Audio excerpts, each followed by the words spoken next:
Good morning, everyone. So let's start this session. So last दिन हम लोगों ने जो पढ़ रहा था तो वो था engine performance and characteristics. That is the last chapter on this module and एक जो चैप्टर रह जाएगा that is the pollution. I will give you the notes. Pollution air pollution जो होता है जो ईसीपी यूज किया जाता है. So I will give you the notes on the pollution. So basically this is the last chapter of your IC engine topic and I'll solve problems, several problems.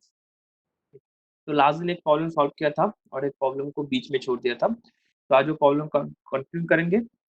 Then उसके बाद देखेंगे कि IC engine में heat balance कैसे किया जाता है and this type of problem comes in your examinations.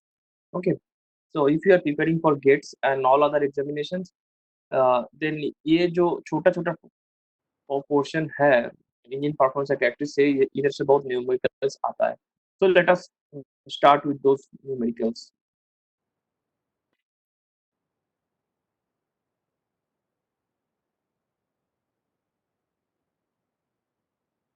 Okay. So last दिन जो प्रॉब्लम दिख रहा था सो उस दिन हम लोगों ने कंप्लीट किया था आपको दिस मच. ये आईपी क्या था. सो एक बार फिर से प्रॉब्लम को रिकैपिटुलेट कर लेते हैं कि प्रॉब्लम में क्या क्या गिवन है और हमको क्या क्या निकालना है. ओके. दो निकल चुके हैं हम. अब बाकी का आज निकलेंगे. So let us see the problem once again. कि प्रॉब्लम में दिया गया है the following observation was recorded during the a trial of four stroke single cylinder oil engine. So it has been given in the problem that ये single cylinder है. Duration of the trial is 30 minute. मतलब 30 minute तक ये problem का ये test चल रहा था. And oil consumption is 4 litre. 4 litre है oil consumption. Calorific value of the oil is 43 megajoule per kg. Calorific value है ऑयल का 43 megajoule per KG. Specific gravity दिया गया है 0.8. Average area of the indicator diagram 8.5 centimetre square. Length of the indicator diagram 8.5 centimetre. Spring constant 5.5 बार पर centimetre. Break load है 150 KG. Spring balance reading है 20 KG. ठीक है. इफेक्टिव ब्रेक व्हील डायमीटर है 1.5 metre. Speed है 200 metre. Cylinder diameter that is the bore dia 30 centimetre. Stroke length हो रहा है 45 सेंटीमीटर. जैकेट का जो कूलिंग वाटर है 10 केजी पर minute and the temperature rise is 36 degree centigrade. Okay. मतलब सारी स्पेसिफिकेशन दिया गया है जो चाहिए एक हीट बैलेंस करने के लिए जो चाहिए. सर ऑलमोस्ट सारे के सारे डेटा इज गिवन. सो ये यूज करके हम लोगों ने लास्ट दिन PIM मतलब brake indicated mean effective pressure निकाला था जो आया था 5.5 बार. और इंडिकेटेड पावर निकाला था that is 29.16 kilowatt. And I have told you कि ये सब क्या था. Already I have told you that PIM क्या है, IP क्या है. सो आज क्या निकलेंगे. आज निकलेंगे brake power. Okay. So brake power. So all this things are ये जो सारे प्रॉब्लम है ना सब इक्वेशन बेसिस है. मतलब अगर इक्वेशन को याद रखोगे तो प्रॉब्लम इजीली सॉल्व हो जाएगा. ठीक है. सो आप जाएंगे ब्रेक पावर पे. तो ब्रेक पावर की इक्वेशन क्या था. It is 2 pi NT/60. ये हमारा जो टॉर्क पावर है उसका इक्वेशन है 2 पाई NT/60 where n is the number of evolution and t is the torque. ठीक है. टॉर्क मतलब क्या है. टॉर्क जो तुम इंजीनियरिंग मैकेनिक्स में पढ़ चुके हो. टॉर्क मतलब जो एक फोर्स है वो अगर रोटेटिंग टेंडेंसी क्रिएट करने का कोशिश करेगा तो उसका जो मैग्नीट्यूड होगा डायरेक्शन होगा उसको हम कहते हैं टॉर्क. तो टॉर्क को कैसे निकाला जाता है. Magnitude of the force multiplied by the shortest distance और the perpendicular distance by which it will rotate. मतलब जिस पॉइंट से वो फोर्स रोटेट करने का टेंडेंसी दिखाएगा that will create a torque. ठीक है. सो इधर देख सकते हो तुम ये एक्चुअली है एक रोप ब्रेक डायनोमीटर. तो रोप ब्रेक डायनोमीटर क्या है ये हम बाद में पढ़ेंगे. इक्वेशन क्या है बाद में देखेंगे. तो हम जो समझ लेंगे कि इधर जो फोर्स एक्टिंग कर रहा है ये है नथिंग बट जो ब्रेक लोड है माइनस द स्प्रिंग लोड. ठीक है. तो इधर ब्रेक लोड कितना दिया गया था 150 केजी. ये ब्रेक लोड जा 150 केजी एंड स्प्रिंग लोड जो था वो 20 kg। सो जो नेट फोर्स है वो 150 minus 20 kg that is acting on the brake shaft or the brake power will get at that shaft. Okay, so simply we'll change the equation of 2 pi nt by 60 by this equation: 2 pi into w, t is equal to w into r, w is the net force and r is the radius, r is the radius. Okay, so 2r क्या होगा, 2r हो जाएगा तुम्हारा d diameter. So formula आ जाएगा pi N w into D by 60,000। So I have told you 60 but here it is written 60,000। Why it is written 60,000? Because जो हमारा answer आएगा वो किलोवाट पे आएगा। सो पहले से ही हम 1000 से डिवाइड करके रह चुके हैं। ठीक है, अगर 1000 से डिवाइड नहीं करेंगे तो ये वाट पे आ जाएगा। ठीक है, so I have told you what is w, it is a brake load minus spring load. Brake load था 150 kg, स्प्रिंग लोड था 20 kg, तो ये आ जाएगा 130। ठीक है, ये तो हो गया लोड। अब इसको हम मल्टीप्लाई करेंगे 9.881 से, so we can get, because यहाँ पे यूनिट तुम देखोगे तो ये केजी पे था। ठीक है, लेकिन फोर्स तो केजी पे नहीं है, फोर्स है force equal to M into G. ठीक है, सो एम है जो मीन इफेक्टिव तुम्हारा मास है, मतलब, और हम बोल सकते जो मीन इफेक्टिव लोड है तो है brake weight minus spring weight. Brake weight कितना है 150 माइनस इंटू जी, और स्प्रिंग वेट कितना है 20 इंटू जी। तो अगर इसको सब्ट्रैक्ट करेंगे तो आ जाएगा 150 माइनस 20 इंटू जी। ओके, सो वही दिया गया है 150 माइनस 20 kg मल्टीप्लाइड बाई जी, ये आ गया मेरा लोड जो W है। और जो डायमीटर है 1.5 it is given, look over there it is given, जो व्हील डायमीटर है 1.5, बिकॉज हम लोग जो ब्रेक पावर हम लोग को मिल रहा है वो व्हील पे मिल रहा है। तो हम जो डायमीटर लेंगे वो व्हील के लेंगे, क्योंकि व्हील के एक्सिस के थ्रू ये रोटेट कर रहा है। So that is the net torque. तो पावर आ जाएगा 2.90/60, अगर फॉर्मूला पे डालेंगे तो पावर आ जाएगा 20.03 किलोवाट। ठीक है, ओके। नेक्स्ट है मैकेनिकल एफिशिएंसी। मैकेनिकल एफिशिएंसी हम लोग को पता है that is brake power by indicated power. तो ब्रेक पावर है ये, कहाँ है ब्रेक पावर, ये 20.03। और इंडिकेटेड पावर क्या था, इंडिकेटेड पावर था ये 29.16। तो इससे मैकेनिकल आ जाएगा 68.7। ये 100 पे मल्टीप्लाई किया गया है क्योंकि हम डायरेक्ट परसेंटेज में निकालेंगे। तो अगर इसको करेंगे तो 0.687, और इससे मल्टीप्लाई कर रहे हैं तो आ जाएगा 68.7%। ठीक है, ठीक है। नेक्स्ट है तुम्हारा फ्यूल कंजम्पशन। सो कितना फ्यूल कंजम्पशन हो रहा है, तो लेट अस सी। तो फ्यूल कंजम्पशन इधर दिया गया है, कितना फ्यूल कंजम्पशन किया गया है। हमको क्या करना है, हमको सिर्फ यूनिट में चेंज करना है और कुछ नहीं करना है। लुक एट ओवर देयर, इधर दिया गया है क्या, duration of the trial is 30 minute, oil consumption is 40 litre, मतलब 30 मिनट पे 4 लीटर फ्यूल कंजम्पशन हो रहा है। ठीक है, और फ्यूल का स्पेसिफिक ग्रेविटी दिया गया है 0.8। सो अगर 4 लीटर फ्यूल 30 मिनट में कंजम्पशन हो रहा है, तो 1 मिनट में कितना फ्यूल कंजम्पशन हो रहा है, दैट इज 4 लीटर बाई 30। ठीक है, ये तुम्हारा 1 मिनट में फ्यूल कंजम्पशन है पर वॉल्यूम बेसिस। लेकिन हम जब भी फ्यूल को मेजर करते हैं फ्यूल कंजम्पशन को, वो है मास बेसिस पे। सो अगर ये वॉल्यूम बेसिस पे है तो हमको इसको डेंसिटी से मल्टीप्लाई करना होगा, तभी हम मास बेसिस पे आ जाएगा, क्योंकि हम लोगों को पता है m is equal to rho is equal to m by v। तो अगर हमको m निकालना है so it will be rho into v।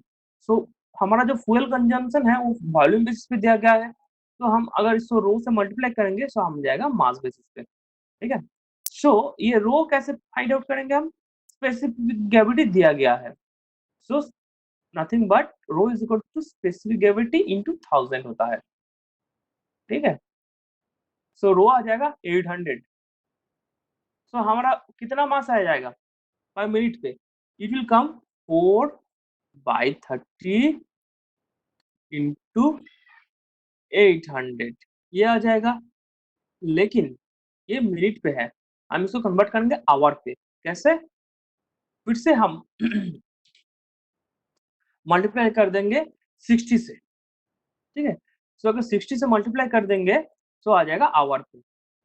लेकिन ये सब आ रहा है तुम्हारा ग्राम पे। तो अगर ग्राम को अगर केजी पे कन्वर्ट करना है तो इसको 10⁻³ से मल्टीप्लाई करना पड़ेगा। सो हम एक वक्त सारे चीज एक साथ कर रहे हैं। मतलब जो 1 लीटर है उसको मीटर क्यूब पे कन्वर्ट किया। मीटर क्यूब मतलब 4 इंटू 10⁻³ सो अगर मीटर क्यूब में कन्वर्ट नहीं करते तो ग्राम पे आ जाता हमारा जो रिजल्ट है। सो पहले ही हम यूनिट को कन्वर्ट कर लेते हैं कि हम लोग को जो फ्यूल कंजम्पशन है ये है 4 इंटू 10⁻³ मीटर क्यूब। ठीक है, ये है 30 मिनट पे। 1 मिनट पे कितना हो रहा है 40/4/30 इंटू 10⁻³ ये आ जाएगा इतना मीटर क्यूब पर मिनट। अगर आवर में करना है इसको 60 से मल्टीप्लाई करो। अगर मास बेसिस पे करना है तो इसको 800 से मल्टीप्लाई करो, हो जाएगा तुम्हारा केजी पर आवर। चलो बेटा बता यार, तो फ्यूल कंजम्पशन आ गया 6.4 केजी पर आवर। अब आपको निकालना है brake specific fuel consumption. Brake specific fuel consumption मैंने बोला था कि ये होता है fuel consumption per unit brake power.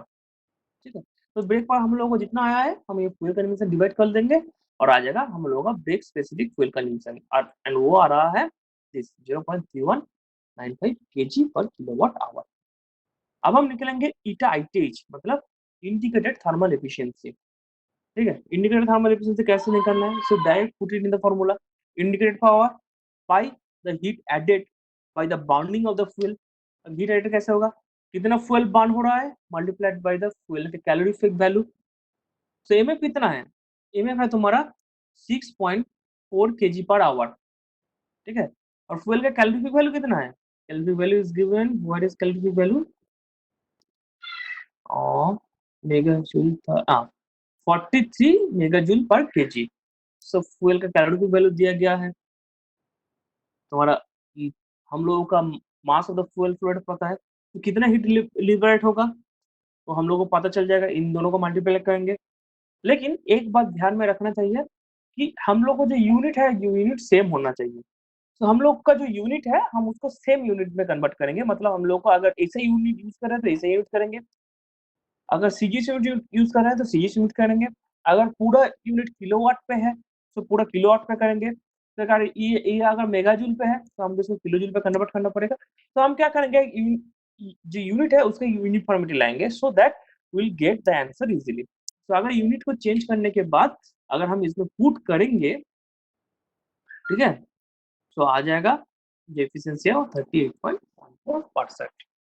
सो ये हो गया तुम्हारा प्रॉब्लम का पूरा सोल्यूशन पहले वाला प्रॉब्लम का। ठीक है, सो आज देखते हैं एक नया वाला प्रॉब्लम। ठीक है, तो इसके बाद हम थोड़ा थ्योरी करेंगे और थोड़ा दो प्रॉब्लम सॉल्व करेंगे, फिर उसके बाद हमारा सिलेबस कंप्लीट हो जाएगा। ठीक है, सो आज देखते हैं एक नया वाला प्रॉब्लम।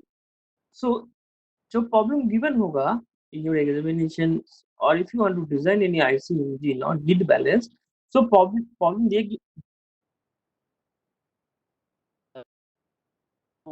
बेसिस पे दिया जाएगा। ठीक है, तो देखते हैं क्या है प्रॉब्लम।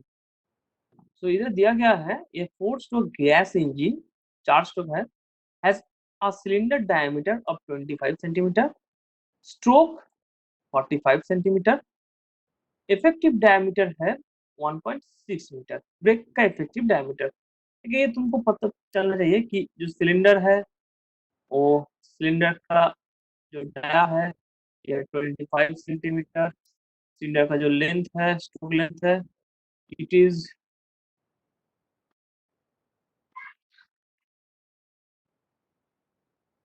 ओके।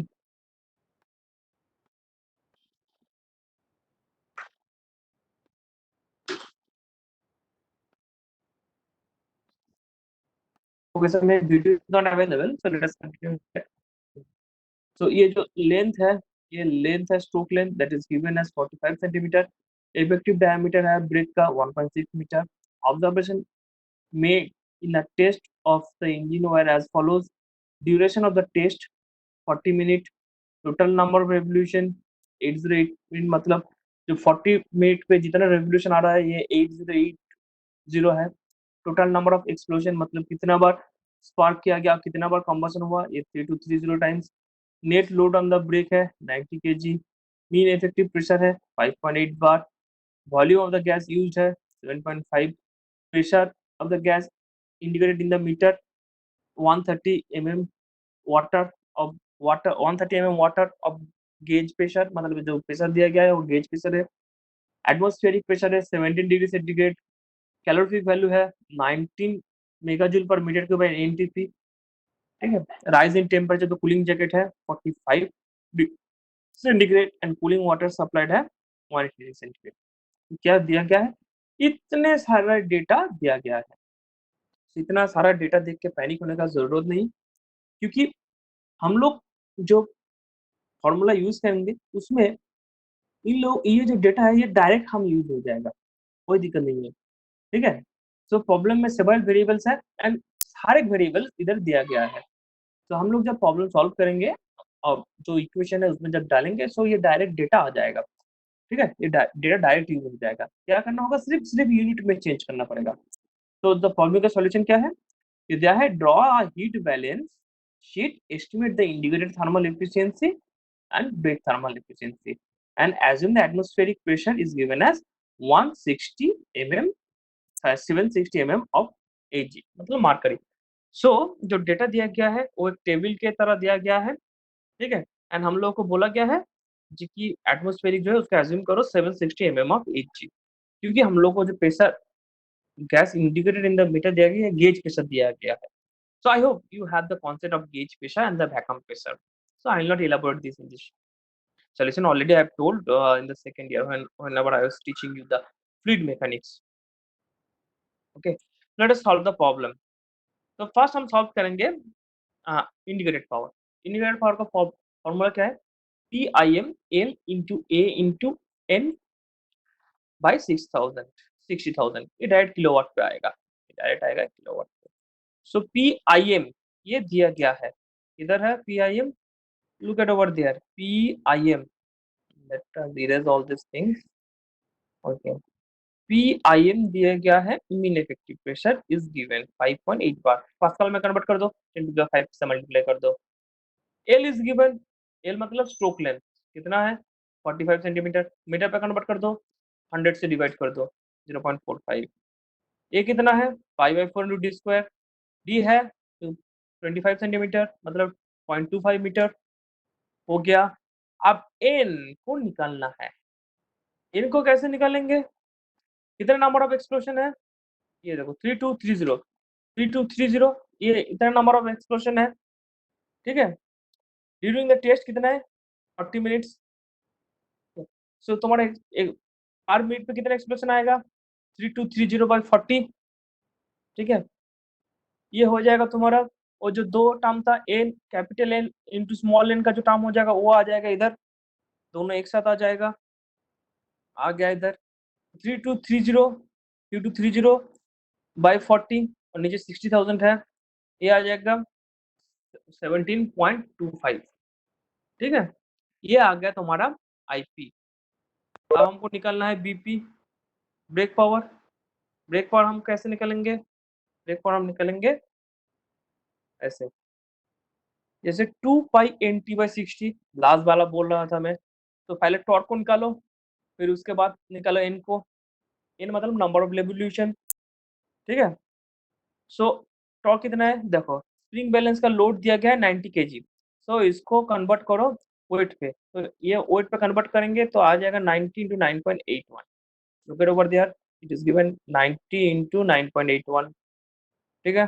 2πn, ठीक है, बाई 60। टॉर्क मतलब W इंटू आर, डब्ल्यू हो गया, 2r मतलब डी, डी क्या है इधर, ये देखो effective diameter of the brake is 1.6 metre, that is given, so pi D. अब एन कैसे निकलेंगे? देखो 808 टाइम्स ऑफ रेवोल्यूशन हो रहा है 40 मिनट्स पे, ठीक है। सो एक मिनट पे कितना रेवोल्यूशन होगा, that is your RPM, revolution per minute. So it will be 8080/40 is given over there. तो तुम्हारा ब्रेक पावर आ जाएगा 14.94 किलोवाट, ठीक है। अब pressure of the gas supplied, मतलब जो गैस हम सप्लाई कर रहे हैं उसका प्रेशर क्या होगा। देखो इसको थोड़ा वैक्यूम प्रेशर और तुम्हारा जो गेज प्रेशर है उसका कॉन्सेप्ट यूज करना पड़ेगा। गेज प्रेशर मतलब ये एटमॉस्फेरिक प्रेशर, और अगर तुम्हारा रेफरेंस लाइन है, ये अगर तुम्हारा एटमॉस्फेरिक प्रेशर है, तो ये होता है तुम्हारा गेज प्रेशर, ये होता है गेज, GU गेज प्रेशर। सो एब्सोल्यूट प्रेशर क्या है, इधर से इधर, सो एब्सोल्यूट प्रेशर है atmospheric pressure plus gauge pressure. लेकिन एक प्रॉब्लम है इधर, इस प्रॉब्लम पे क्या प्रॉब्लम है, इधर जो एटमॉस्फेरिक दिया गया है वो दिया गया है 760 mm ऑफ Hg, पर इधर जो गेज प्रेशर दिया गया है उसको दिया गया है 136 mm ऑफ वाटर। ठीक है, सो हमको क्या करना पड़ेगा, जो वाटर का जो गेज प्रेशर है हम इसको मार्करी का प्रेशर पे कन्वर्ट करेंगे। सो देखते हैं मार्करी के प्रेशर पे कन्वर्ट करते हैं तो कैसा होता है। So it will come 760 total pressure, that is atmospheric pressure plus gauge pressure, that is 136 by 13.6. 13.6 is the specific gravity of mercury।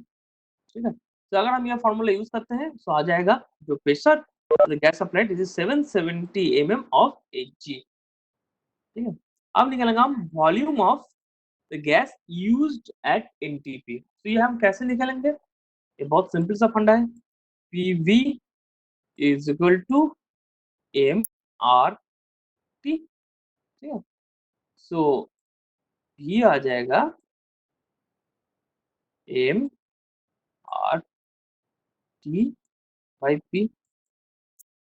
ठीक है, और I can use by NTP equation.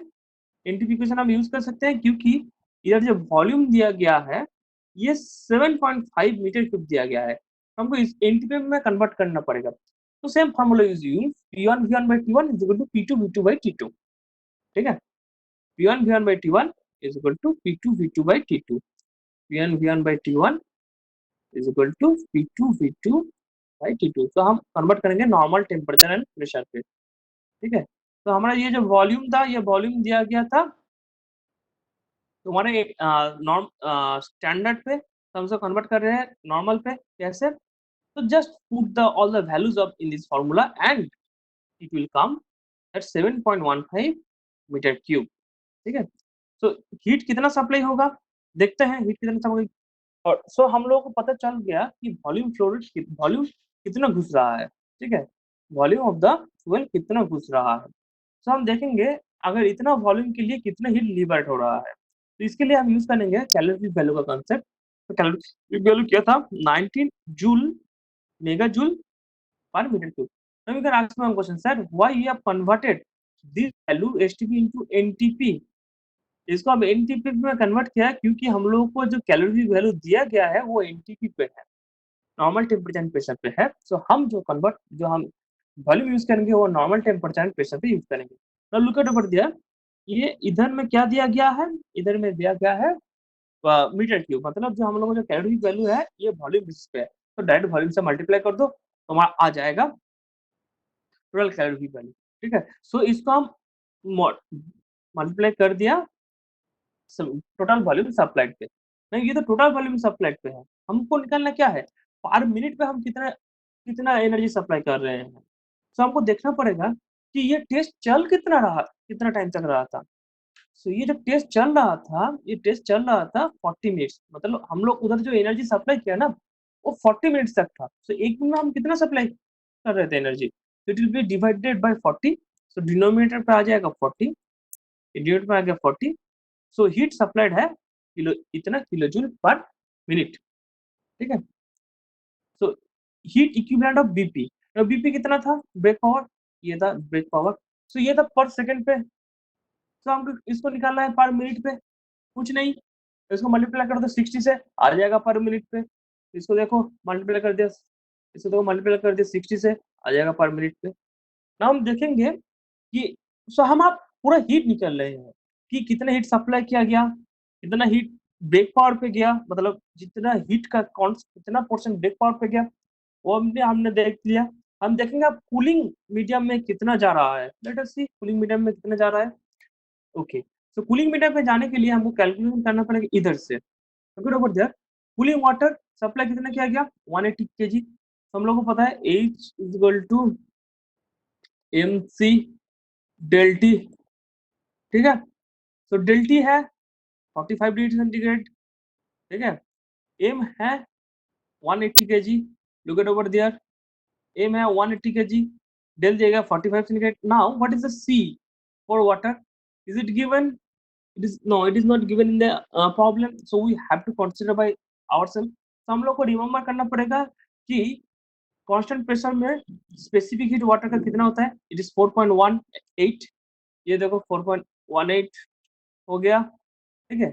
लेकिन ये जो टोटल हीट था, ये सप्लाई, ये cooling water ले रहा था 40 मिनट्स तक, क्योंकि हम लोग का जो टेस्ट का ड्यूरेशन था वो 40 मिनट का टेस्ट का ड्यूरेशन था, ठीक है। तो इसको हम डिवाइड करेंगे 40 से, तो आ जाएगा इतना हीट जा रहा है कूलिंग जैकेट में, मतलब कूलिंग Q2, इतना जो हीट है ये जा रहा है कूलिंग वाटर से।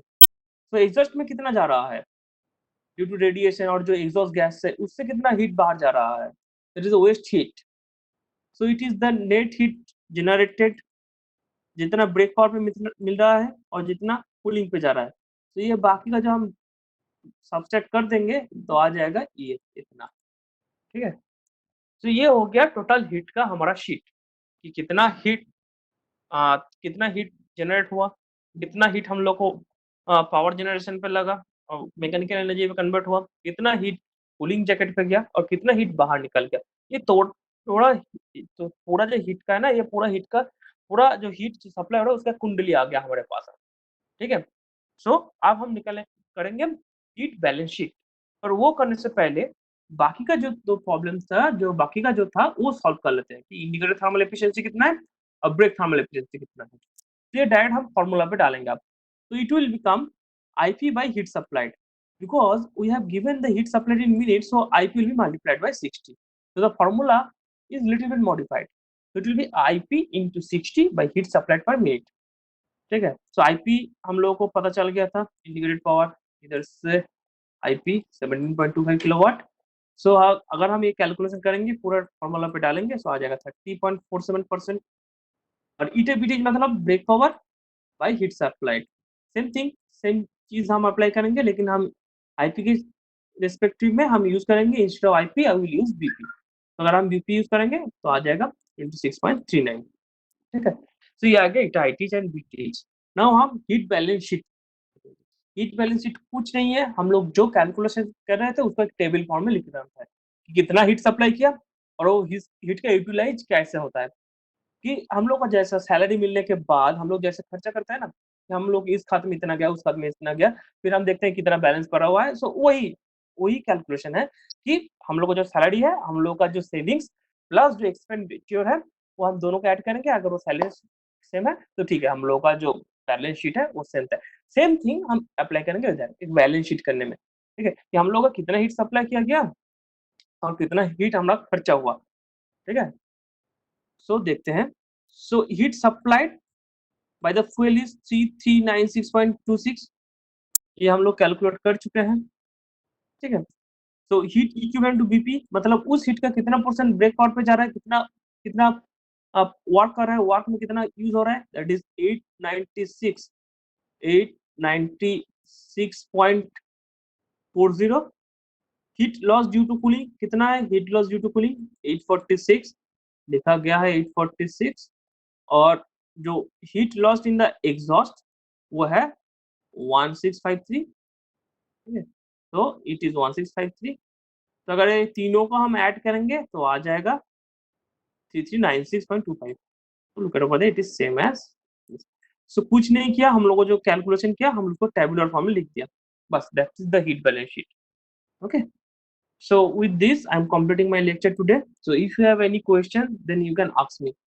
अगर कोई क्वेश्चन है तो आज आप पूछ सकते हो।